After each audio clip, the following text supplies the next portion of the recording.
আসসালামু আলাইকুম ভাই, কেমন আছেন ভাই? জি, আছি আলহামদুলিল্লাহ ভালো। তো আ আজকে জিরান পার্টিসিপল এর সরি আ ফ্রেশ ক্লোজ এর ১ম তো আজকে আপনার বেশি ডিফিকাল্ট টপিক গুলো আনি নাই। ধরেন একটু বেশি যেগুলা কনফিউশন তৈরি করে এই ধরনের টপিক গুলো আজকে আনা হয় নাই। আজকে মোটামুটি বেসিক লেভেলের যেগুলা ওগুলাই আনা হইছে। খুব একটা বেশি টাইম আজকে লাগবে না।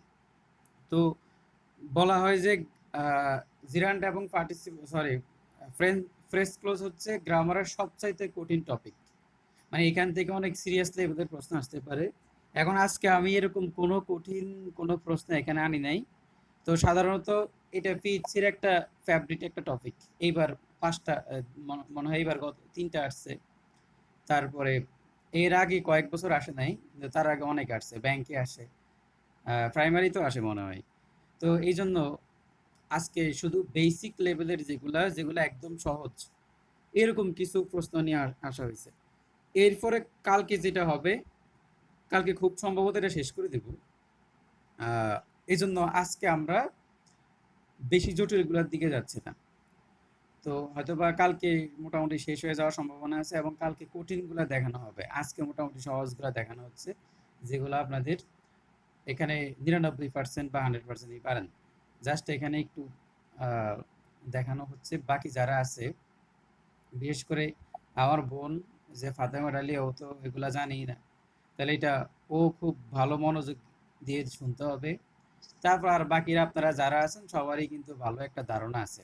তো এই জন্য জিরান্ট সরি ফ্রেশ ক্লোজ থেকে যেই প্রশ্নগুলো আসে, যদি বিসিএস এবার ৩টা প্রশ্ন আসছিল, ৩টার মধ্যে ২টাই সহজ ছিল আর একটা কঠিন ছিল। তো এই জন্য এইটা থেকে কঠিন প্রশ্ন হয় ঠিক আছে, কিন্তু সব সময় যে কঠিন হয় বিষয়টা এরকম না। মানে ইজি প্রশ্ন হয়, তবে চাইলে প্রশ্ন করতে অনেক কঠিন প্রশ্ন করতে পারে। তো এই জন্য আমরা আজকে শুধু ইজিগুলা নিয়ে কথা বলতেছি, আর কালকে কথা হবে সবচাইতে টপিক মানে কঠিনগুলা নিয়ে। ঠিক আছে, এখন আমি আজকে যদি সবচাইতে কঠিনগুলা নিয়ে আসি তাহলে এখানে অনেকের প্রবলেম হতে পারে। তো এখন প্রথমে বুঝতে হবে আহ, যে identification of phrase and close. তাহলে বুঝতে হবে ফ্রেজ এবং ক্লোজটা কি। ফ্রেজ হচ্ছে একগুচ্ছ শব্দ যেখানে কোনো ফাইনিট ভার্ব থাকবে না, আর ক্লোজ হচ্ছে একগুচ্ছ শব্দ যেখানে ফাইনিট ভার্ব থাকবে, মানে সাবজেক্ট আর ফাইনিট ভার্ব থাকবে। তাহলে এখন ফাইনিট ভার্ব কি সেটা নিয়ে একটা কথা।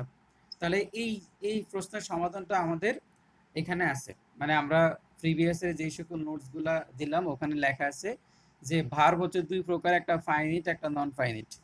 ফাইনিট ভার্বগুলো হচ্ছে ভার্বের ভি1 এবং ভি2, যেমন গো, ওয়েন্ট, এগুলা ফাইনিট ভার্ব। সকল প্রকার অক্সিলারি ভার্বগুলা am, is, are, was, were, have, has, had, তারপরে মডাল অক্সিলারিগুলো, এগুলো সব ফাইনিট ভার্ব। তাহলে নন ফাইনিট ভার্ব কোনগুলা? ভার্ব প্লাস আইএনজি, মানে যেটাকে আমরা জিরান্ট বলি। আবার ভার্ব প্লাস আইএনজি পার্টিসিপল হয়, প্রেজেন্ট পার্টিসিপল হয়। এগুলো গত ক্লাসে বলা হয়েছে যে ভার্ব প্লাস আইএনজি জিরান্ট হয়, পার্টিসিপল হয়। তাহলে জিরান্ট পার্টিসিপল দুটাই নন ফাইনাইট ভার্ব। আবার পার্টিসিপল শুধুমাত্র ভার্ব প্লাস আইএনজি দিয়ে হয় বিষয়টা এমন না, আরও পার্টিসিপল আছে। পার্টিসিপল 3 প্রকার, একটা হচ্ছে ভার্ব প্লাস আইএনজি দিয়ে প্রেজেন্ট পার্টিসিপল, আর ভার্ব 3 যেটা যেমন গন, এইটা হচ্ছে আপনার ফার্স্ট পার্টিসিপল। আর have plus having plus V three যেটা, এটা হচ্ছে পারফেক্ট পার্টিসিপল। তাহলে পার্টিসিপল এই সকল পার্টিসিপলগুলাই non finite. Verb plus ING gerund non finite, আর টু প্লাস ভার্ব ইনফিনিটিভ এগুলো হচ্ছে নন ফাইনিট ভার্ব। এগুলো যদি কোনো সেন্টেন্সে থাকে তাহলে সেটা আপনার ক্লোজ হবে না, সেটা হবে ফ্রেজ। ঠিক আছে, তার মানে ক্লোজ হইতে হইলে ফাইনিট ভার্ব থাকা লাগবে। সাবজেক্ট প্লাস ফাইনিট ভার্ব থাকলে তখন এটাকে আমরা ক্লোজ বলবো। কিন্তু যদি সাবজেক্ট আর ফাইনাল ভার্ব না থাকে তাহলে সেটাকে আমরা ক্লোজ বলবো না। যেমন এখানে দেখা যাচ্ছে ওয়ান ফাইন মর্নিং, এখানে কোনো ফাইনিট ভার্ব নাই, সো এটা একটা phrase. A very beautiful little school going girl, এই যে এখানে কোনো ফাইনিট ভার্ব নাই, এখানে ভার্ব প্লাস আইএনজি আছে। এই যে গোয়িং, এটা তো এটা হচ্ছে আপনার non finite verb, verb plus আইএনজির মধ্যে পড়ে। দ্য ক্লাস বিগিনিং, এই যে এখানে সাবজেক্ট আছে। আমরা বললাম যে সাবজেক্ট আর ফাইনিট ভার্ব দুটাই থাকা লাগবে। এই যে এখানে সাবজেক্ট আছে কিন্তু ভার্বটা ফাইনিট না, ভার্বটা হচ্ছে নন ফাইনিট। তাহলে সাবজেক্ট আছে কিন্তু ভার্বটা নন ফাইনিট, এই জন্য এটা একটা ফ্রেজ, এটা ক্লোজ না। এবার ক্লোজের দিকে যদি যাই তাহলে এখানে সাবজেক্ট আর ফাইনিট ভার্ব থাকবে, সাবজেক্ট এবং ফাইনিট ভার্ব থাকবে। যেমন he said that he would pass in the exam. এই যে এখানে হি উড, এই would pass, he would pass in the exam, তাহলে এটা হচ্ছে মডেল অক্সিলারি। তাহলে মডেল অক্সিলারিগুলো সবসময় ফাইনাইট ভার্ব, এটা বলা হয়েছে এর আগেও। তাহলে এখানে মডেল অক্সিলারি এই যে উড, সেটা হচ্ছে একটা ফাইনাইট ভার্ব, এটা আগেও বলা হয়েছে, he would pass in the exam. এখন তাহলে সাবজেক্টও আছে, ফাইনাইট ভার্বও আছে, সো এটা একটা ক্লোজ। এবং এটা কি ক্লোজ? এটা একটা ডিপেন্ডেন্ট ক্লোজ। তাহলে কিভাবে কোনটা ডিপেন্ডেন্ট ক্লোজ কোনটা ইন্ডিপেন্ডেন্ট ক্লোজ এগুলো সবাই জানেন, কিন্তু তারপরে একবার বলা হবে। যেমন লুক বিফোর ইউ লিভ, এখানে এই যে বিফোরের পরে এটা একটা ক্লোজ, এই যে ইউ লিভ এটা একটা ক্লোজ। তাহলে আর এটা হচ্ছে ক্লোজ মার্কার, বিফোরটা হচ্ছে এখানে ক্লোজ মার্কার, আর এখানে লুকটা হচ্ছে প্রিন্সিপাল ভার্ব। তাহলে এটা কি সেন্টেন্স? এটা হচ্ছে ইম্পারেটিভ সেন্টেন্স, এই জন্য এখানে সাবজেক্টটা নাই। তাহলে এটা হচ্ছে প্রিন্সিপাল ক্লোজ, স্বাধীন ক্লোজ, আর এটা হচ্ছে অধীন ক্লোজ। তাহলে যেগুলা ডিপেন্ডেন্ট ক্লোজ ওগুলা ক্লোজ মার্কার দিয়ে শুরু হয়, আর যেগুলা ইন্ডিপেন্ডেন্ট ক্লোজ ওগুলা নিজে অর্থ প্রকাশ করতে পারে, স্বাধীনভাবে অর্থ প্রকাশ করতে পারে, এবং ওখানে ক্লোজ মার্কার থাকে না। তো ক্লোজ মার্কার কি কি ক্লোজ মার্কার হতে পারে? রিয়েল রিলেটিভ প্রোনাউন, যেমন হু, হুম, হোয়াট, তারপরে দ্যাট, হুইচ, হুজ, এগুলা সবগুলা রিলেটিভ প্রোনাউন। এই ধরনের ক্লোজ মার্কারগুলো যদি কোনো একটা বাক্যের শুরুতে থাকে, তাহলে বোঝা গেল সেটা একটা ডিপেন্ডেন্ট ক্লোজ। এই যে হোয়ার, হোয়েন, হোয়াই, হাউ, বা ইফ, দো, since, as, before, after, till, until, এগুলো সবগুলো হচ্ছে ক্লোজ মার্কার। তার মানে ডিপেন্ডেন্ট ক্লোজের সামনে অবশ্যই এগুলো থাকবে। এখন আমরা মূল পড়াতে চলে আসি। তো এখন আমরা দেখবো যে নাউন ফ্রেজ কি কি জায়গায় নাউন ফ্রেজ হতে পারে। আর মনোযোগ দিতে হবে, কারণ শেষে 7টা প্রশ্ন আছে, এই প্রশ্নগুলো সবাইকে জিজ্ঞেস করা হবে, অ্যান্সার করতে হবে। আজকে আজকে যতটুকু টপিক নিয়ে কথা বলা হবে, হয়তোবা আমরা 40 মিনিটের মধ্যে টপিকটা শেষ হয়ে যাবে আজকে যা নেওয়া হয়েছে। কিন্তু কালকের টপিকগুলো খুব বেশি ডিফিকাল্ট হবে, ঠিক আছে? কালকে আসার আগে মাথা টাথা ঠান্ডা করে আসতে হবে। মানে কালকে দেখবেন যে খুব বিপদ হচ্ছে, মানে যেটা সাধারণত ফ্রেশ ক্লোজ আইডেন্টিফাই করতে যে অনেক কষ্ট হয়ে যাচ্ছে, স্বাভাবিক চিন্তার বাইরে থেকে প্রশ্ন হচ্ছে এখানে। নাউন ফ্রেজ, তাহলে নাউন ফ্রেজ কি? সাধারণত নাউন যে সকল জায়গায় বসতে পারবে ওই যে সকল জায়গায় নাউন ফ্রেজ বসবে। তার মানে যে সকল জায়গাগুলোতে নাউন বসতে পারবে এগুলা, মানে আমি আমাদের এই যে এই জুম মিটিংগুলোতে প্রিভিয়াস যে বেসিকগুলো পড়ানো হইলো, প্রিভিয়াস যেই লেকচারগুলা মানে দেওয়া হলো এখানে, ওইগুলা যদি আপনি মনে থাকে তাহলে ফ্রেশ ক্লোজ কোনো বিষয়ই না। মানে এখানে কনফিউজিং যেগুলো ওগুলো শুধু আটকে যাবে না, আর বাকিগুলো এমনিই পারা যাবে। তাহলে এখানে পজিশন অফ নাউন এর আগে অনেক বলা হয়েছে, জিরান পার্টিসিপলও বলা হয়েছে। তাহলে আমরা জানি সাবজেক্টের পজিশনে নাউন বসে, যেমন to read well requires practice. এখন টু রাইড ওয়েল, মানে রাইড মানে হচ্ছে আপনার ওই যে ঘোড়ার গাড়ি বা সাইকেল রাইডিং যেটা বলে আর কি। এখানে এখন আমার প্রশ্ন হচ্ছে এই টুটা, এই যে টু, এটা কি জিরান্ট, সরি, টুটা কি প্রিপজিশন নাকি অন্য কিছু? মানে এখানকার এই টুটা কি প্রিপজিশন কিনা? এই টুটা, এটা প্রিপজিশন না ভাই, নাকি ইনফিনিটিভ মার্কার? ইনফিনিটিভ মানে হ্যাঁ, ইনফিনিটিভ ভাই। এটাকে বলা হয় ইনফিনিটিভ মার্কার। তাহলে টু প্রিপজিশনও হতে পারে, ইনফিনিটিভ মার্কার হতে পারে। যদি টু প্লাস ভার্ব থাকে, টু প্লাস ভার্ব হচ্ছে ইনফিনিটিভ মার্কার। আর যদি টুর পরে আপনার প্রিপজিশন, মানে টুটা যদি প্রিপজিশন হিসেবে বসে, অবশ্যই টুর উপরে নাউন প্রোনাউন বসবে। তার মানে টু প্লাস ভার্ব, যেটা শিখে রাখতে হবে এখানে, টু প্লাস ভার্ব যদি হয় তাহলে এটাকে বলা হয়, এই যে এখানকার যে টুটাকে বলা হয় ইনফিনিটিভ মার্কার। এটা হচ্ছে আপনার ইনফিনিটিভ মার্কার।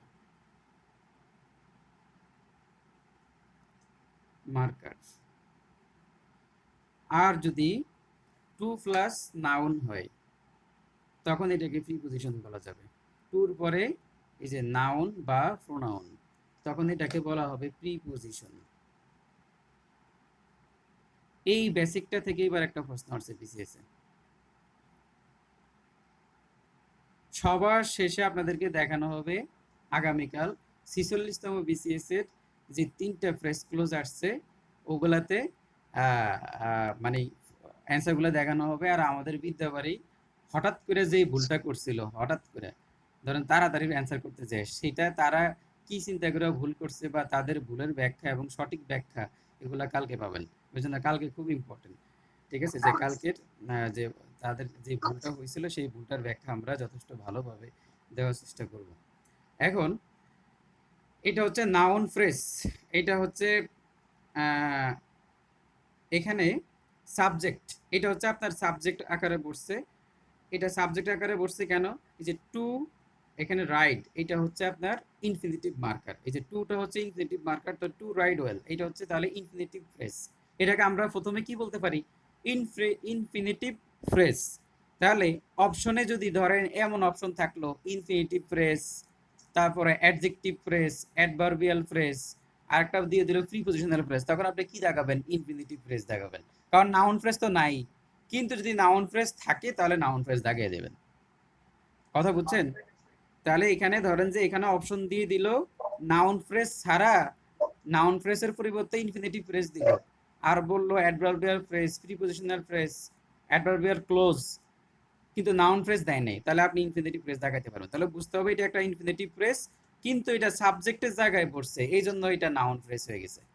তাহলে আসলে সাবজেক্টের পজিশনে ভাই বসছে দুইটাই থাকলে না, দুইটা কি থাকবে হবে? না, প্রথমে কি ইনফিনিটিভ? দুইটা জীবনও দিবে না, বুঝছেন? যদি দুইটা থাকে তাহলে এটা খুবই দুঃখজনক, বুঝছেন? মানে এটা এই পর্যন্ত হয় নাই কখনো, এটা দুইটা থাকবে না। তাহলে টু রাইট ওয়েল, এটা হচ্ছে প্রথমে নাউন ফ্রেজ। কেন ফ্রেজ? কারণ এখানে কোনো ফাইনিট ভার্ব নাই, এখানে আছে সব নন ফাইনিট ভার্ব। আর এটা যেহেতু সাবজেক্ট, এখানে এটা হচ্ছে ভার্ব। ঠিক আছে, তাহলে এটা হচ্ছে আপনার নাউন ফ্রেজ। ভার্বের আগে একগুচ্ছ শব্দ যদি সাবজেক্ট পজিশনে বসে, সেখানে যদি কোনো ফাইনিট ভার্ব না থাকে তাহলে এটাকে বলা হয় ফ্রেজ। তাহলে এটা একটা নাউন ফ্রেজ। আরও ডিপ ব্যাখ্যা হচ্ছে এটা একটা ইনফিনিটিভ ফ্রেজ। তবে এখানে ইনফিনিটিভ ফ্রেজটা যেহেতু নাউনের পজিশনে পড়ছে, এই জন্য সে নাউন ফ্রেজের মতো আচরণ করতেছে। এইটা নিয়ে কারো কোনো প্রবলেম আছে কিনা? আমরা কিন্তু খুব স্লো যাব, কিন্তু সবার বেসিক যাতে ক্লিয়ার হয়। কারো কোনো প্রশ্ন আছে এটা নিয়ে? ফাতেমা ডালিয়া, এ তো খুব পিচ্ছি মানুষ দেখি, কোনো প্রশ্ন আছে? এটা বোঝা গেছে? না, প্রশ্ন নাই। ঠিক আছে, তাহলে ওর ক্লিয়ার হয়ে গেছে। এখন আমাদের তুহা আপুর প্রশ্ন থাকলে বলেন। ফ্রেজ ক্লোজ না বুঝলে কিন্তু গ্রামারের অর্ধেক অংশই শেষ, অনেক কিছুই পারবেন না। এই জন্য আমি আজকে অনেক স্লোলি বলতেছি। প্রবলেম আছে আপনাদের? নাই ভাইয়া, এখানে নাই। আচ্ছা ঠিক আছে, রহমা আপু আপনার আছে? থাকলে সাথে সাথে বলবেন। কোনো জায়গায় কোনো একটু সমস্যা হলে সাথে সাথে বলবেন যে আমি এই জায়গায় বুঝি নেই। ঠিক আছে, তাহলে এখন এটা হচ্ছে প্রথম হচ্ছে যেহেতু সাবজেক্টের পজিশনে বসছে, সো এটা নাউন ফ্রেজ। আর যেহেতু এটা টু প্লাস ভার্ব দিয়ে শুরু হয়েছে, এটাকে ইনফিনিটিভ ফ্রেজও বলা যায়। অপশনের দুইটার যে কোনো একটা থাকবে, যেটা থাকবে ওটা দেখাবেন, তবে নাউন ফ্রেজই থাকবে বেশি। ঠিক আছে, ইনফিনিটিভ ফ্রেজ দিবে না, এত ডিপ থেকে দিবে না। A charming girl is a kid and king, এটা হচ্ছে মানে আত্মীয়। তো এখন এ চার্মিং গার্ল, এখন এটা কি ধরনের ফ্রেজ হবে? এটা একটা নাউন ফ্রেজ, কারণ এখানে কোনো সাবজেক্ট আর ফাইনিট ভার্ব নাই। আর এখানে ইজটা হচ্ছে আমাদের ফাইনিট ভার্ব, এই ইজটা হচ্ছে বাক্যের মূল ফাইনিট ভার্ব। এইটার আগে এই শব্দটা বসছে, একগুচ্ছ শব্দ বসছে যার মধ্যে কোনো ফাইনিট ভার্ব নাই, সো এটা হচ্ছে নাউন ফ্রেজ। তাহলে ফাইনিট ভার্বের আগে সাবজেক্টের পজিশনে বসছে। দুটো উদাহরণ গেল। এবার qualifying in the admission test is not easy, তাহলে এটা কি ফ্রেজ হবে? Is qualifying in the admission test, noun phrase ভাই। নাউন ফ্রেজ, এটা তো খুবই সহজ। তো এইটা হচ্ছে আমাদের এইলো ভার্ব, মানে ফাইনিট ভার্ব। এই ফাইনিট ভার্বের আগের যে অংশটা, এই পুরোটাই সাবজেক্ট, এখানে পুরোটাই সাবজেক্ট এবং তার মধ্যে কোনো ফাইনিট ভার্ব নাই। আমাদের এটা হলো মূল ভার্ব, এটা হলো বাক্যের মূল ভার্ব। এই মূল ভার্বের আগে একগুচ্ছ শব্দ যেখানে সাবজেক্ট আর কোনো ফাইনিট ভার্ব নাই, সো এটা একটা ফ্রেজ। তাহলে কি ধরনের ফ্রেজ? সে হচ্ছে একটা নাউন ফ্রেজ, কারণ সে নাউনের জায়গায় বসে আছে। ঠিক আছে, এরপরে আবার এটা কি ধরনের ফ্রেজ বলা যেতে পারে? এটাকে বলা যেতে পারে যে কোয়ালিফাইং। হ্যাঁ, তাহলে আপনার কোয়ালিফাই থেকে কোয়ালিফাইং হয়েছে না, তাহলে এটাকে আপনার জিরান্ডিয়াল ফ্রেজ বলতে পারেন, যে জিরান্ড ফ্রেজ বলে না, জিরান্ড ফ্রেজ হবে এটা, যে কোয়ালিফাইং হয়েছে। তাহলে এরপরে এটা আবার জিরান্ডিয়াল ফ্রেজ হয়েছে। তবে তার আগে মনে রাখতে হবে এটা একটা নাউন ফ্রেজ, আর প্রথমে যেহেতু জিরান বলছে এই জন্য এটাকে আমরা জিরান্ডিয়াল ফ্রেজও বলতে পারি। এবার আমরা 2 নম্বর উদাহরণের দিকে যাচ্ছি। এখানে বলা আছে I like sing in the bath. এখন এখানে I like sing in the bath, আমি পছন্দ করি কি, আই লাইক আমি পছন্দ করি, কি পছন্দ করি। তাহলে ভার্বকে সাধারণত আমরা যদি কি এবং কাকে দ্বারা প্রশ্ন করে উত্তর পাওয়া গেলে সেটা অবশ্যই অবজেক্ট হবে। তাহলে ভার্বকে কি অথবা কাকে দ্বারা প্রশ্ন করে উত্তর পাওয়া গেলে সেটা অবজেক্ট হবে। এখন আমরা পছন্দ বলেন যে আই লাইক আমি পছন্দ করি, আমি কি পছন্দ করি, সিঙ্গিং ইন দ্য বাথ বাথরুমে গান গাইতে। খুবই বিশ্রী অবস্থা তাই না, যে বাথরুমে মানুষ গান গায়। তো সিং ইন দ্য বাথ, যে এইটাতে মানে তার বাথরুমে গান গাইতে তার কাছে ভালো লাগে, এটা হচ্ছে তার পছন্দ। তাহলে দেখেন যে এটা একটা অবজেক্ট। তাহলে আমার কি পছন্দ, বাথরুমে গান গাওয়া, সেটা হচ্ছে এটা যেহেতু একটা অবজেক্ট রূপে বসছে। তা আমরা জানি অবজেক্টের জায়গায় কে বসতে পারে, নাউন প্রোনাউন, আর নাউন ইকুইভ্যালেন্ট মানে নাউন ফ্রেজ। তাহলে এখানে যেহেতু একগুচ্ছ শব্দ বসছে, এখানে কোনো প্রকার সাবজেক্ট আর ফাইনাল ভার্ব নাই, সো এটা নাউন ফ্রেজ। ঠিক আছে, তাহলে অবজেক্ট, তাহলে আমরা বুঝলাম সাবজেক্টের জায়গায় বসলে না সাবজেক্টের জায়গায় আপনার নাউন বসে, তো সো নাউন আর নাউন ক্লোজ দুইটাই বসতে পারে, নাউন ফ্রেজ নাউন ক্লোজ দুইটাই সাবজেক্টের জায়গায় বসতে পারে। আবার অবজেক্টের জায়গায় যেহেতু নাউন বসে, তাহলে নাউনের তাহলে এখানে অবজেক্টের জায়গায় নাউন ফ্রেজ এবং নাউন ক্লোজ দুইটাই বসতে পারে। তো সো এটা যেহেতু অবজেক্টের জায়গায় বসছে এই জন্য এটা নাউন ফ্রেজ। এবার দ্য ম্যান ওয়ান্টস, এই মানুষটা চাচ্ছে, কি চাচ্ছে, সামথিং টু টু ইট, সে কিছু খেতে চাচ্ছে। তাহলে এই যে প্রশ্ন করতে হবে, ভার্বকে অবজেক্ট পাইতে হলে ভার্বকে কি দ্বারা প্রশ্ন করতে হবে সবসময়। প্রশ্নকের উত্তর পাওয়া গেলেই, যদি প্রশ্নকের উত্তর পাওয়া যায় তাহলে সেটা অবশ্যই নাউন হবে। তাহলে নাউন, আর যদি সাবজেক্ট প্লাস ফাইনাল ভার্ব থাকে তাহলে সেটা নাউন ক্লোজ হবে, আর ফাইনাল ভার্ব না থাকলে ফ্রেজ হবে। তো শুরুতে এই পুরো অংশটা কার মতো কাজ করছে, নাউনের মতো কাজ করছে। দ্য ম্যান ওয়ান্টস, এই যে সামথিং টু ইট, এই পুরা কাজটা, এই যে পুরো অংশটা এই বাক্যে নাউনের মতো কাজ করছে। এখন যেহেতু এখানে কয়েকটা শব্দ, তাহলে এটা হয়তো বা নাউন ফ্রেজ হবে, নয়তো বা নাউন ক্লোজ হবে। আচ্ছা, এক নাম্বারটা আবার বলতেছে, সেটা হচ্ছে দেখেন যে আই লাইক আমি পছন্দ করি, মাইক্রোফোন ওপেন করে কথা বললে ভালো হয়, কারণ আমি মেসেজের দিকে খুব একটা তাকাই না। আই লাইক আমি পছন্দ করি, তো জিজ্ঞাসা করলো আমি কি পছন্দ করি, কি, তাহলে আমি কি পছন্দ করি, সিং ইন দ্য বাথ, বাথরুমে গান গাওয়া পছন্দ করি। তাহলে এখন ভার্বকে, এই যে এই ভার্বকে যখন কি দ্বারা প্রশ্ন করে যদি উত্তর পাওয়া যায় তাহলে সেটা অবশ্যই নাউন হবে। কি হবে, মানে অবজেক্ট হবে, অবজেক্ট অবজেক্ট। আর অবজেক্টের জায়গায় কি বসতে পারে, নাউন বসতে পারে অথবা প্রোনাউন বসতে পারে। এগুলো আমাদের আগের বেসিক। ঠিক আছে, তাহলে ভার্বকে কি দ্বারা প্রশ্ন করে যদি আমরা উত্তর পাই তাহলে সেটা অবজেক্ট হবে, আর অবজেক্টের জায়গায় নাউন অথবা প্রোনাউন বসতে পারে। তার মানে এই যে সিঙ্গিং ইন দ্য বাথ, এটা এই বাক্যে নাউনের মতো করে কাজ করছে। ঠিক আছে, তাহলে এটা কি ধরনের নাউন, এটা হচ্ছে নাউন ফ্রেজ, হয়েছে নাউন ফ্রেজ। কেন, কারণ এখানে একগুচ্ছ শব্দ যেখানে কোনো সাবজেক্ট আর ফাইনাইট ভার্ব নাই। তাহলে আপনাকে বুঝতে হবে, ফ্রেজ ক্লোজ বুঝার আগে বুঝতে হবে এই একগুচ্ছ শব্দ এটা বাক্যে কি হিসাবে ব্যবহার হয়েছে, নাউন হিসাবে ব্যবহার হয়েছে নাকি অ্যাডজেক্টিভ হিসাবে ব্যবহার হয়েছে নাকি অ্যাডভার্ব হিসাবে ব্যবহার হয়েছে। তাহলে বুঝতে হবে নাউন ফ্রেজ ক্লোজ বুঝার আগে বেশি ইম্পর্টেন্ট হচ্ছে বাক্যের এটার ইউজটা কি হিসাবে হয়েছে। এই জিনিসটা যে ধরতে পারবে ওরা নাউন ক্লোজ মানে ফ্রেজ আর ক্লোজে প্রবলেম হবে না। কিন্তু যে ধরতে পারবে না যে এই শব্দগুলো বাক্যে কাজটা কি, কোন পার্টস অফ স্পিচ রূপে বসছে, সেটা যারা ধরতে পারবে না ও আর সারা জীবনে নাউন ফ্রেজ ক্লোজ বুঝবে না। যত শর্টকাট টেকনিক হাবিজাবি যাই দেখ, কোনো কিছুতে লাভ নেই। ঠিক আছে, আগে বেসিক থেকে মূল থেকে বুঝতে হবে। তাহলে আমরা এই বেসিকটা একদম প্রথম ক্লাসে বলছিলাম যে ভার্বকে যদি আপনি কি দ্বারা প্রশ্ন করেন, সেটা যদি উত্তর যদি পান তাহলে সেটা অবজেক্ট হবে, আর অবজেক্টের জায়গায় নাউন প্রোনাউন বসবে, এটা মনে রাখতে হবে। অবজেক্ট হিসেবে নাউন প্রোনাউন ছাড়া অন্য কিছু বসবে না, সাবজেক্ট হিসেবে নাউন প্রোনাউন ছাড়া অন্য কিছু বসবে না। তাহলে এই বাক্যে এটা কি হিসাবে বসছে, নাউন হিসাবে বসছে। এখন যেহেতু এখানে একাধিক শব্দ, তাহলে এটা হয়তোবা ফ্রেজ হবে নয়তোবা ক্লোজ হবে। এখন আপনি দেখেন যে এটা কি ফ্রেজ ক্লোজের মধ্যে এটা কোনটা, যদি ফ্রেজ হয় তাহলে কোনো ফাইনাইট ভার্ব থাকবে না, আর যদি ক্লোজ হয় তাহলে কোনো ফাইনাইট ভার্ব থাকবে। এখন যেহেতু আমরা দেখতেছি সিঙ্গিং ভার্ব প্লাস আইএনজি, যে ভার্ব প্লাস আইএনজি, আমরা জানি ভার্ব প্লাস আইএনজি অবশ্যই একটা নন ফাইনাইট। তো সো এই যে সিং ইন দ্য বাথ, এখানে কোনো প্রকার ফাইনাইট ভার্ব নাই, আছে নন ফাইনাইট ভার্ব, এই জন্য এটা একটা কি ফ্রেজ, কি ধরনের ফ্রেজ, যেহেতু বাক্যে নাউন হিসেবে কাজ করছে এই জন্য এটা নাউন ফ্রেজ। ঠিক আছে, আশা করি প্রবলেমটা আপনার সমাধান হয়ে গেছে। আপনি কি বুঝছেন? মুরাদ ভাই, হ্যাঁ, ভাই এটা তো এইভাবেও বলা যায় যে ট্রানজিটিভ ভার্বের পরে বসছে, তার জন্য হ্যাঁ। নাউন নাউন না, ফ্রেজ।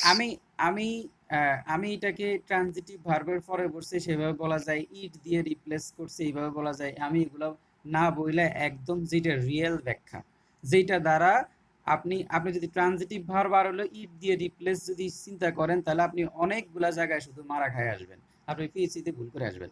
আপনাকে বুঝতে হবে এই বাক্যে এই শব্দগুলো কি হিসাবে বসছে, নাউন হিসাবে বসছে, অ্যাডজেক্টিভ হিসাবে বসছে, না প্রিপোজিশন হিসাবে বসছে, কি হিসাবে বসছে, কোন ফাংশন হিসাবে বসছে, এইটা আপনাকে ধরা শিখতে হবে। ঠিক আছে, এছাড়া দুনিয়ার যত হাবিজাবি টেকনিক সব কিছু মাথা থেকে বাদ দিয়ে দেন। কথা বুঝছেন? না হলে এই বাক্য থেকে আপনি পারবেন না। আর ফ্রেজ ক্লোজ না বুঝলে জবও হবে না। ঠিক আছে, ফ্রেজ ক্লোজ যে বুঝবে না ও ইংলিশ ভালো করবে না। ঠিক আছে, তো সো এইটা অবশ্যই গুরুত্বপূর্ণ। এবং আমি যেটা দেখলাম, আমি এতদিন পর্যন্ত আপনাদেরকে বা আমি এর আগেও ইট দ্বারা রিপ্লেস অথবা ধরেন এই যে ট্রানজিটিভ ভার্বের পরে ওইটা সেটা এরকম অনেক ধরনের নিয়ম টিয়ম মনে রাখছি, বা এগুলো আমি এখনো জানি, কিন্তু আমি এগুলো এখন প্রয়োগ করি না। মানে আমি দেখতেছি বাক্যটা কি হিসাবে বসছে, এটার ফাংশনটা কি। ফ্রেজ ক্লোজের আগে আপনি বুঝতে হবে বাক্যে এই শব্দগুলা কি নাউন হিসাবে বসছে, না অ্যাডজেক্টিভ হিসাবে বসছে, না অ্যাডভার্ব হিসাবে বসছে, কি হিসাবে বসছে এটা আগে বাইর করতে হবে। ঠিক আছে, এটা বাইর করতে পারলেই বাস নাউন ফ্রেজ ক্লোজ এগুলো সব ইজি। তো এইটাই আমি আজকে দেখাচ্ছি।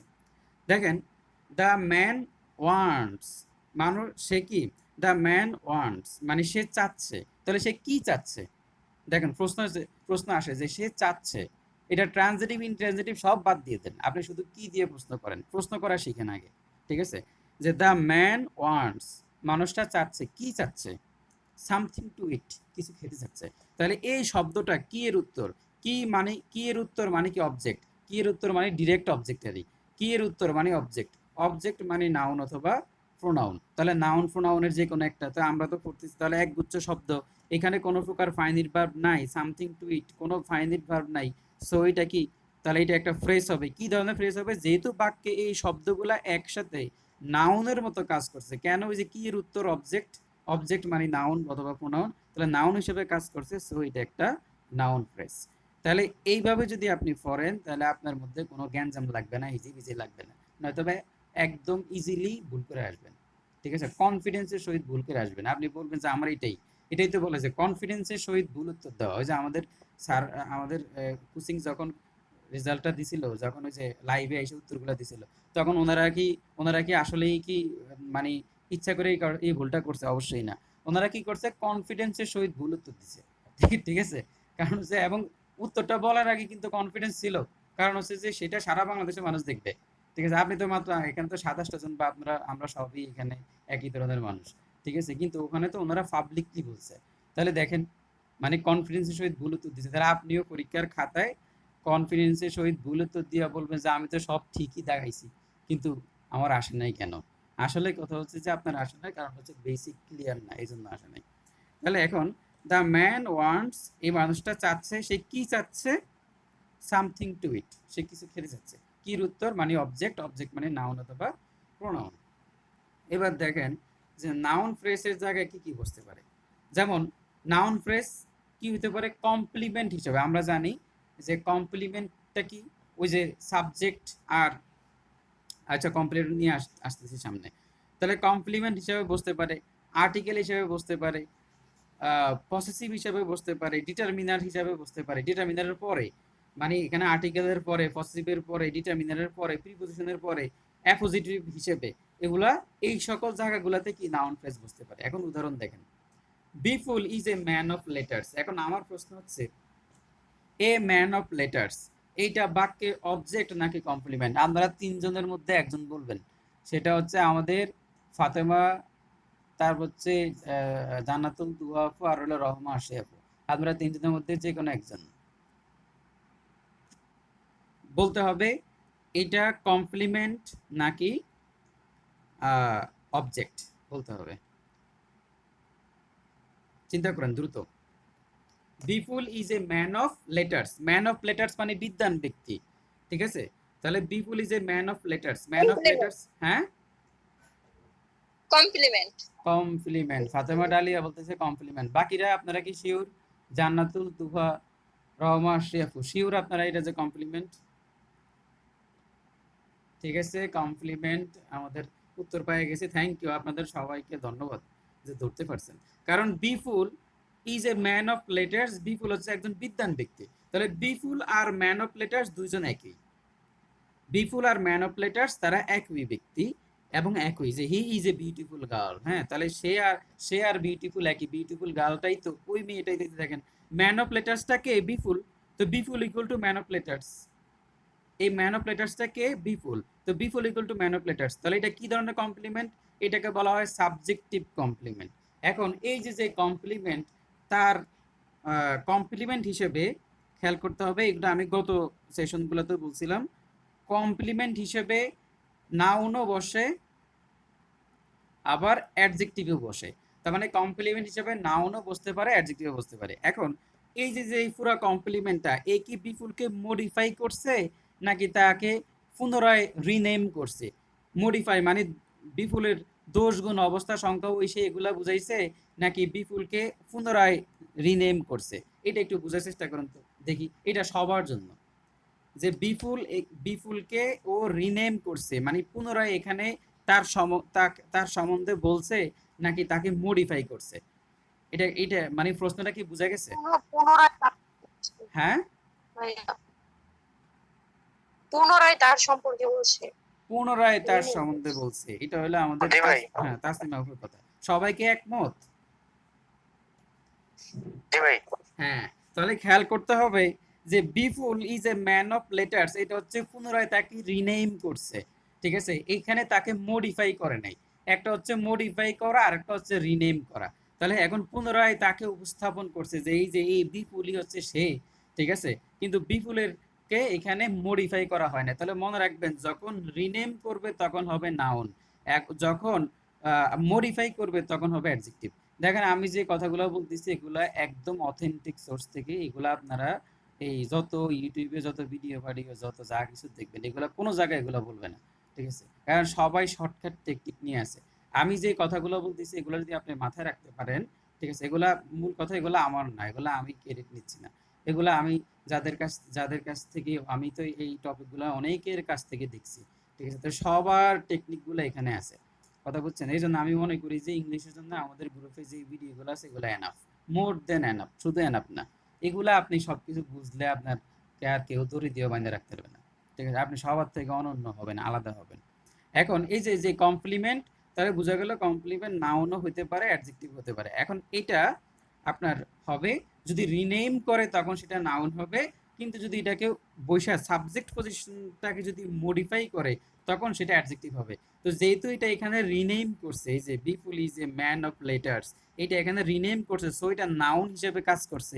এখন যেহেতু এটা নাউন হিসেবে কাজ করছে আর এখানে একগুচ্ছ শব্দ যেখানে কোনো ফাইনিট ভার্ব নাই, সো এটা নাউন ফ্রেজ।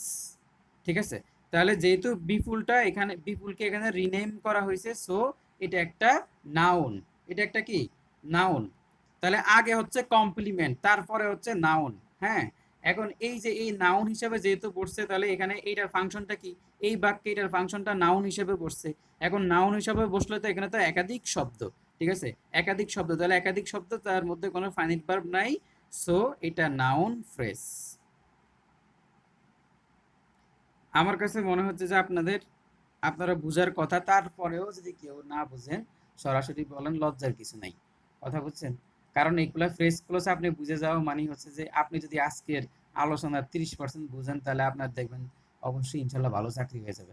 আপনি যদি আজকের আলোচনার 30% বুঝেন, তাহলে আপনি বেকার থাকবেন না, ইনশাল্লাহ আপনার ভালো চাকরি হবে।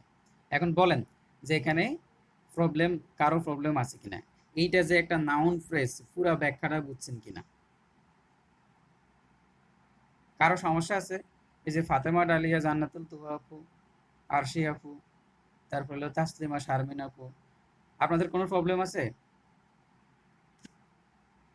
যে ভাইয়া বুঝতে পারছি। আচ্ছা, থ্যাংক ইউ। তাহলে বুঝতে পারলে সমস্যা নাই, যদি আপনার হ্যাঁ প্রবলেম হইলে সাথে সাথে বলবেন। এবার খেয়াল করেন, Bipul is a man of letters. এই যে দেখেন, এখন বলেন, এই যে দেখেন এইটা হচ্ছে একটা আর্টিকেল, তাই না? আর্টিকেলের পরে যে বলছিলাম আর্টিকেলের পরে একটা মাত্র শব্দ থাকে, সেটা অবশ্যই নাউন। ওই যে আমরা যখন নাউনের পজিশন নিয়ে বলছিলাম তখন আপনাদেরকে বলা হয়েছে আর্টিকেলের পরে একটা শব্দ থাকলে সেটা নাউন, প্রিপজিশনের পরে একটা শব্দ থাকলে সেটা নাউন। এই যে দেখেন, তাহলে আর্টিকেলের পরে যদি একটা শব্দ থাকলে সেটা যদি নাউন হয়, তাহলে এখানে শব্দ তো আর একটা না, এখানে অনেকগুলা শব্দ যার মধ্যে কোনো ফাইনাইট ভার্ব নাই। সো এটা হয়ে যাবে নাউন ফ্রেজ। ঠিক আছে, কারণ সে নাউনের মতো কাজ করছে, এই জন্য সে নাউন ফ্রেজ। আচ্ছা, এবার দেখেন আই হ্যাভ, এই যে নো, আমরা একটা রুলস বলছিলাম, আসলে সব কিছুই লাগে বুঝছেন, যে রুলসও লাগে, আবার আপনার এই মানে বেসিকও লাগে, সব কিছুই লাগে। দেখেন এই যে এই হচ্ছে নো, নো হচ্ছে ডিটারমিনার, আর এরপরে হলো আপনার প্রিপজিশন। তাহলে আমরা বলছিলাম ওই যে একটা প্যাড প্লাস পিএবিসি একটা রুলস আছে, এটা আপনাদের এখানে ভিডিওটা আছে, দেখে নিয়েন। ঠিক আছে, আমাদের শুরুর দিকের ভিডিওগুলোর কোয়ালিটি ভালো না, তবে এই যে ডিফারেন্ট সেম এখানে পজিশনাল পার্টস অফ স্পিচ থেকে ভিডিওগুলো ঠিক হয়ে গেছে। ঠিক আছে, তাহলে আপনারা যখন কোনো টপিকে প্রবলেম হবে ওই ক্লাস ওই সেকশনের ভিডিওগুলো দেখে ফেলেন, দেখবেন যে আল্লাহ না করুক যত ধরনের প্রশ্ন আপনার আছে জব মার্কেটে সব আপনি পারবেন। ঠিক আছে, আপনার প্রবলেম হবে না, বুঝছেন? তো এই জন্য আপনারা ওগুলা দেখে নিয়েন, যে যখন কোনো সাবজেক্ট নিয়ে প্রবলেম হলে রাইট ফ্রম ভাব নিয়ে, আমি মনে করি যে আপনি অন্য কোনো জায়গায় ক্লাস করার আগেও আপনি অন্তত গ্রুপের ভিডিওগুলো এসে দেখেন, কারণ এখানে অনেক কিছু একসাথে দেওয়া, কথা বুঝছেন? তো এই জন্য আপনি যদি ওখান থেকে দেখে ফেলেন আপনার প্রবলেম হবে না। তাহলে এখানে আই হ্যাভ নো, আর হচ্ছে এখানে দেখেন এটা হচ্ছে ডিটারমিনার আর হচ্ছে প্রিপজিশন। আমরা বলছিলাম এর আগে ডিটারমিনার এবং প্রিপজিশনের মধ্যে একটা মাত্র শব্দ থাকলে সেটা অবশ্যই নাউন, আর এখানে একাধিক শব্দ, এই জন্য noun phrase. Position of parts of স্পিচে এগুলা বলা হয়েছে, একটা জিনিসও বাদ দিয়ে যাওয়া হয় নাই এখানে। তাহলে দেখেন ডিটারমিনার আর হচ্ছে প্রিপজিশনের মাঝখানে একটা শব্দ থাকলে সেটা নাউন। এবার বলা হলো, দেখেন এবার অ্যাপোজিটিভ নিয়ে কথা বলে। অ্যাপোজিটিভ হচ্ছে কোনো একটা ব্যক্তি সম্বন্ধে অতিরিক্ত একটা তথ্য দেওয়া, মানে তাকে পরিচয় করে দেওয়ার জন্য আপনি কোনো একটা কথাবার্তা বলবেন। যেমন Rahim a student of DU, Rahim a student of DU. আপনি দেখেন এটা বাদ দিলাম, বললাম যে Rahim is a famous coaching teacher, মানে রহিম কোচিং এর খুব সবচেয়ে জনপ্রিয় টিচার। এখন বলা হলো যে কোন রহিম, এখানে তো রহিম অনেক আছে, এই জন্য আপনি তাকে রহিমের আলাদা করে একটা পরিচয় দিলেন। আপনি দুইটা অ্যাপোস্ট্রোফিএস দিয়ে দেয়, মাঝে মাঝে অ্যাপোস্ট্রোফিএস দেয় না, সমস্যা হচ্ছে এখানে। তো অ্যাপোস্ট্রোফিএস না দিয়ে বলছে এ student of DU, a student, ধরেন যে অ্যাপোস্ট্রোফিএসটা দিল না, ধরেন এখানে দুইটা কমার দিল না, বললো যে Rahim a student of DU is a famous coaching teacher. এখন আপনি কি করবেন? এই দেখেন এ স্টুডেন্ট অফ ডিইউ, এটা কি একে মডিফাই করতেছে রহিমকে? অবশ্যই না, রহিমের আলাদা একটা পরিচয় এটা। এই স্টুডেন্ট অফ ডিইউ হচ্ছে রহিমের একটা পরিচয়, যেই পরিচয় দ্বারা রহিমকে চেনা যায়। ও এখানে মডিফাই করা হয় নাই, রহিম কেমন এটা কিন্তু বলা হয় নাই। ঠিক আছে, তাহলে রহিমের আলাদা একটা পরিচয় হচ্ছে এই স্টুডেন্ট অফ ডিইউ। তাহলে বুঝতে হবে অ্যাপোজিটিভ বোঝাটা খুবই সুন্দর টেকনিক হচ্ছে, আপনি দেখবেন তাকে রিনেম করতেছে কিনা। মডিফাই করা রিনেম করা এক না। এই যে বললাম Bipul is a man of letter, তাহলে বিপুলটাকে, এই বিপুলই হচ্ছে ম্যান অফ লেটার, আর বিপুল কেমন, বিপুল হচ্ছে এই যে এই ম্যান অফ লেটার, মানে এটাকে রিনেম করছে। ঠিক আছে, বিপুলের সম্বন্ধে বলা হয়েছে, বিপুলের সম্বন্ধে একটা তথ্য দেওয়া হয়েছে, বিপুলকে মডিফাই করা হয় নাই। ঠিক আছে, এখানে রহিমের সম্বন্ধে একটা তথ্য দেওয়া হয়েছে, তাকে মডিফাই করা হয় নাই, এইটা হচ্ছে একটা অ্যাপোজিটিভ। ঠিক আছে, তাহলে এই অ্যাপোজিটিভটা হচ্ছে কি, এই অ্যাপোজিটিভটা হচ্ছে একটা নাউনের মতো কাজ করছে। এখানেও যেমন এই যে তাকে রিনেম করছে। এখন তাহলে বলতে পারেন তাহলে এটা অ্যাপোজিটিভ কেন হলো না, কারণ এটা তো আসলে এই যে ভার্বের পরে, এটা হবে কমপ্লিমেন্ট। এই যে বিপুল, এই সাবজেক্টের মূল মনের ভাবটা প্রকাশ করার জন্য, সাবজেক্টের অবস্থানটাকে প্রকাশ করার জন্য, সাবজেক্ট মানে বাক্যটাকে প্রকাশ করার জন্য কমপ্লিমেন্ট বসানো হচ্ছে। ঠিক আছে, এখন শোনেন কমপ্লিমেন্ট মানে কি জানেন? যে বাক্যটা কমপ্লিট করে। ঠিক আছে, কমপ্লিমেন্ট মানে হচ্ছে যে বাক্য কমপ্লিট করে, যার মাধ্যমে একটা সেন্টেন্সটাকে সম্পূর্ণভাবে বুঝতে পারবেন। ঠিক আছে, ভার্বেরও কমপ্লিমেন্ট থাকতে পারে। ঠিক আছে, তো দেখেন, তাহলে দেখেন যে Rahim a student of DU, এটা হচ্ছে রহিমের পরে অ্যাপোস্ট্রোফি দিয়ে দেওয়া হলো, তাহলে এটা হচ্ছে আপনার অ্যাপোজিটিভ, আর অ্যাপোজিটিভ হিসেবে নাউন ফ্রেজ বসে। তাহলে এটা হচ্ছে অ্যাপোজিটিভ, আর এটা হিসেবে কি এখানে নাউন ফ্রেজ। তাহলে এখানে বলা আছে যে অ্যাপোজিটিভ গুলাকে বলা হয় নাউন ফ্রেজ অথবা নাউন ক্লোজ হবে। এখন এটা ফ্রেজ কেন? কারণ এখানে কোনো ফাইনাইট ভার্ব নাই, এই জন্য এটা একটা ফ্রেজ। আচ্ছা, তাহলে আমরা সামনের দিকে যাই। আমি তো মনে করছি 40 মিনিটে শেষ হয়ে যাবে, কিন্তু এখন ওই যে আমরা মানে একই টপিক নিয়ে বেশিবার বলি তো, এই জন্য টাইমটা বেশি লাগে। দেখেন অ্যাডজেক্টিভ, তাহলে আপনাকে বুঝতে হবে অ্যাডজেক্টিভ ফ্রেজ কি। অনেকগুলা শব্দ যেখানে কোনো ফাইনিট ভার্ব থাকবে না, তারা সবাই মিলে নাউন অথবা প্রোনাউনকে মডিফাই করবে, সোজা কথা। তার মানে আমরা এতদিন পর্যন্ত পড়ে আসছি অ্যাডজেক্টিভ নাউন অথবা প্রোনাউনকে মডিফাই করে। ঠিক একইভাবে অ্যাডজেক্টিভ ফ্রেজও শুধুমাত্র নাউন আর প্রোনাউনকে মডিফাই করবে, অন্য কাউকে মডিফাই করতে পারবে না, তার জন্য এটা নিষিদ্ধ। তার মানে নাউন অ্যাডজেক্টিভ ফ্রেজও সম্মিলিতভাবে একাধিক কতগুলো শব্দ মিলে একটা নাউন বা প্রোনাউনকে মডিফাই করবে, তবে যেহেতু সেই ফ্রেজ তার মধ্যে কোনো ফাইনিট ভার্ব থাকবে না, সাবজেক্ট আর ফাইনিট ভার্ব থাকবে না, মানে ফাইনিট ভার্ব থাকবে না, সোজা কথা। এবার বলেন a woman approached the doctor, মানে সে ওখানে ডাক্তারের কাছে গেল। এখন এই ওয়েমেন, এই যে ওয়েমেনটা সম্বন্ধে বলা হচ্ছে, তাকে মডিফাই করা হচ্ছে, তাকে চিনানো হচ্ছে with a veil over her body, যে একটা লম্বা একটা ঘন্টা, মানে মুরব্বীদের মতো আরে লম্বা একটা ঘন্টা দিয়ে সে ডাক্তারের কাছে গেছে কি ডাক্তার দেখানোর জন্য। তাহলে এই দেখেন with a veil over her body, তাহলে এই যে with a veil over her body, এই পুরাটা এই মহিলাকে, এই যে এই ওয়ামেনকে আপনার মডিফাই করা হচ্ছে, মানে এই শব্দটা সে কিভাবে যাচ্ছে বলা হচ্ছে, এই ওয়ামেনটা কিভাবে যাচ্ছে, মানে এই ওমেনটা মানে আপনার ওই যে দোষ গুণ অবস্থা সংখ্যা, বা সোজা কথা হচ্ছে যে তাকে দেখেন এই হচ্ছে মূল ভার্ব, এবং এই যে দেখেন এইটা, এই যে এই শব্দটা পুরোটা মিলে এই ওমেনটার সম্বন্ধে বলা হচ্ছে, তাকে মডিফাই করা হচ্ছে with a veil over the body, ঠিক আছে, যে তার পুরা গায়ে আপনার একটা ঘন্টা বড় করে ঝুলাই দিয়ে যাচ্ছে।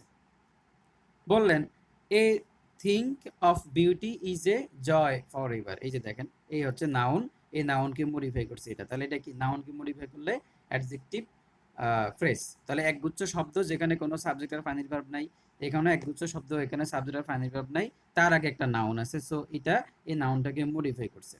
আচ্ছা এবার দেখেন Hasan is a man of letters, এই যে এ ম্যান, খেয়াল করেন। তো যদি বলা হয়তো হাসান ইজ, এই পুরোটা যদি দেওয়া হয়তো এরকম, তাহলে এটা হয়ে যেত নাউন ফ্রেজ। খেয়াল করেন যদি বলতো Hasan is a man of letters, Hasan কি একজন বিদ্বান ব্যক্তি, তাকে রিনেম করছে, এটা কমপ্লিমেন্ট হইতো, কেমন কমপ্লিমেন্ট, নাউন, ঠিক আছে। তাহলে এখন নাউন হিসাবে বসতো, আর এটা কমপ্লিমেন্ট, এরপরে এটা নাউন হিসাবে বসতো। এখন এখান থেকে এই অংশটা যখন দিল, পুরো অংশটা নাই, যে আমার কাজ হচ্ছে এই নিচের অংশটা, যখন এই অংশটা দিল তখন দেখেন এ ম্যানের পরে এই অংশটা, তাহলে এই যে অফ লেটার্স, এটা এ ম্যানকে মডিফাই করছে, সো এটা হবে অ্যাডজেক্টিভ ফ্রেজ, হ্যাঁ ফ্রেজ। কিন্তু এই যে এই পুরো অংশটা হবে অ্যাডজেক্টিভ, সরি নাউন ফ্রেজ। এইটা কি বোঝা গেছে কিনা? মানে এখন যে কথাটা বললাম এটা কি বোঝা গেছে, মানে কোনো প্রবলেম আছে এখানে? যদি বলা হয় এ ম্যানের পরে আন্ডারলাইন করা থাকে অফ লেটার, এ ম্যানের পরে যদি অফ লেটারে আন্ডারলাইন করা থাকে, তাহলে এই অংশটা হবে অ্যাডজেক্টিভ ফ্রেজ, কারণ তার আগে একটা নাউন আছে, এই যে এ ম্যান আছে। কিন্তু আমরা যদি পুরো অংশটাকে আন্ডারলাইন করা থাকে এ ম্যান অফ লেটার্স, সেটা হচ্ছে হাসান, হাসান আর ম্যান অফ লেটার্স একই, এবং হাসানকে এখানে রিনেম করছে ওই বিপুলের মতো আর কি, ঠিক আছে, এটা হয়ে যাবে নাউন ফ্রেজ। আচ্ছা এবার দেয়ার ইজ নো, এই হচ্ছে নো, এখানে হচ্ছে